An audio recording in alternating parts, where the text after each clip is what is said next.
Joining me now, the member for Moraney, Glen Kelly. G'day, Glen. How are you, mate?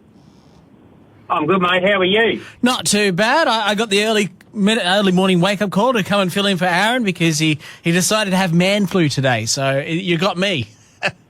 Oh, that's absolutely fine, but he'll be listening. He'll be listening, mate. I'm sure he will be. Shout out to Aaron. We hope you're back tomorrow so I can sleep in. Mate, a bunch of things you want to talk about today, including the Plaistow? Is that how you say it? I'm not actually sure. Yeah, Plaistow. Yeah, battery up at the northern end of the electorate.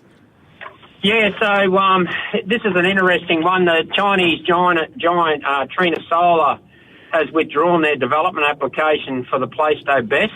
Plaistow is just west of Mackay up the Pioneer Valley. These developers have been sneaking in around those communities probably nearly 12 months now, and anyhow, once again, they bulldozed themselves in and told the community what was going to happen to them, and obviously it wasn't really well received.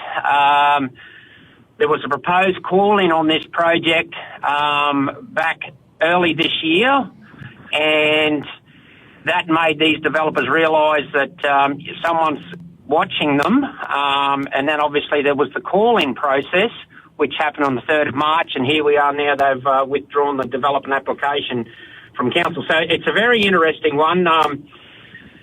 Trina Solar themselves hadn't contacted me till after the proposed call-in.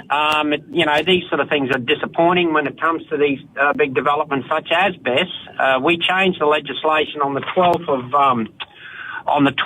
of December, which was a Friday, and Trina Solar, they proceeded to, in the Planning and Environment Court, they commenced the appeal 2 days before that legislation. So straight away, that was a flag.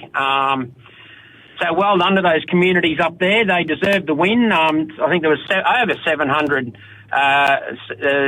submissions against the project, and obviously the Christopher government once again has listened to these small communities, because that's what Moraney's about. Moraney's about a lot of small communities, and been recognised as a place for renewables, but as I always say, it's the right place for this stuff. I'm not against it, but when you want to shove it in someone's backyard, right near their kitchen, when it comes to BESS, for an example, I think the people should have their say, and in this case, Trina Solar have listened and they've packed their port. So well done to the people of Plaistow. It's like any big project, you got to ask the locals if they like it or not, I suppose.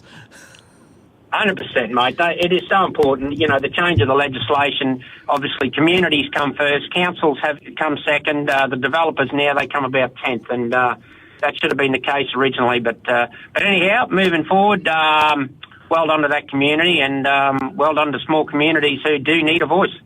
Mate, the other thing you want to touch on, because it happened after your chat with Aaron last week, Senator Canavan becoming, obviously a different branch of government, but becoming the federal national leader. So, exactly. How exciting is it to have now Matt Canavan, who is the leader of the Nats, in our own backyard? You know, this is so important for CQ.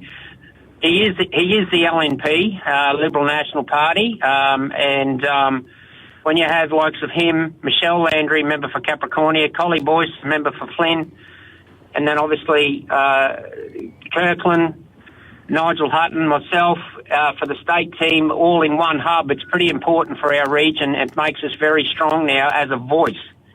And there's one thing about Canavan, he helped me right through my journey of becoming into the position I am now as a member for Moraney, and I can't thank him enough for that. He taught me how to fight the good fight, and always stand on for your beliefs. Don't ever sit on the fence, and he's been recognised for that. And as far as CQ goes, let alone regional Queensland, let alone regional Australia, he is a voice now, and he'll make sure that he keeps the Labor Party accountable. Because it's one thing about the Labor Party, when it comes to Canavan, they're scared stiff of him because he can debate and he can put them in a spot. Yeah. And also, you want to touch on, you got some pop-up offers, if I can say the word, pop-up offices coming up this Thursday. That's right. So tomorrow, the member for Flynn, Colin Boyce, and I will be heading over to Alton Downs there to the hall there between 8 and 9 a.m. and then we slip out to Stanwell. That'll be from 10:30 till 11 a.m. So obviously here's your opportunity out there, people of these little areas, these regions, to come and have your say. It's not very often we get the state and federal member together. So look, it's a chance of a lifetime here. I know people have a busy life, but I mean, this is a chance. If you get 5 minutes, please drop in. I'll be heading north after 11:30. I'll be going up into the north for Friday, but no, here's your chance. Come along, have your say, and we'll certainly take the issues to the right places. Yeah, don't say it on Facebook. Go and see the people that can actually do something face to face. That's exactly right, Luke. You're dead spot on, mate. Yeah, it's pretty easy to have a shot on Facebook. Coming face to face is how I like it. And also the Marlborough-Serena Road intersection on the Bruce Highway, it's got an 80k speed limit. That's what's happening with that. Well, look, this intersection there, the whole Marlborough Highway, Bruce Highway, has been an issue now for many a year. There's been road deaths there. It's a part of the Bruce that's been so dangerous and recognised as a black spot. And so we met with TMR yesterday, and the 80k zone, or the signs, will be extended. That's one thing, but they're also looking at signage options as well, including car-activated signs, which work very, very well.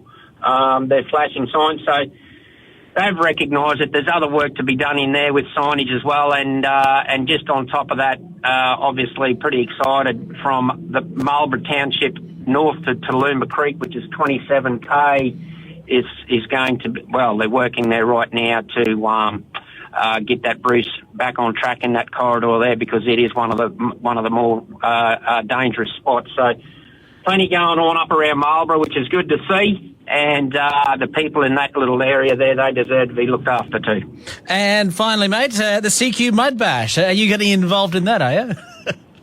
Yeah. So the CQ Mud Bash, or Mud Sports, it's at Cabra, and it kicks off Saturday afternoon at 2:30. And obviously, you know, it's out the back of the pub there. I go down 9 Mile Road. You can't miss it. And the mud will be flying there because we've seen a lot of rain out there in the last couple of weeks. I mean, they won't have to be putting water in the holes. The holes are already full.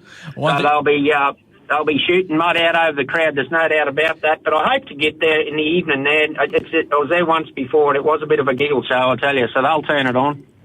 Excellent. As somebody that works in politics, there's certainly not a lack of mud getting thrown about. That's a good way of putting it too, I can tell you. not your first radio. Luke, I call it something else, but we can call it mud today. Same colour. Glen, thanks for that, mate. Appreciate it, and you take care of yourself. Hey, good on you, mate. Look after yourself, Luke. That is member for Moroney, Glen Kelly, here on 994 RO.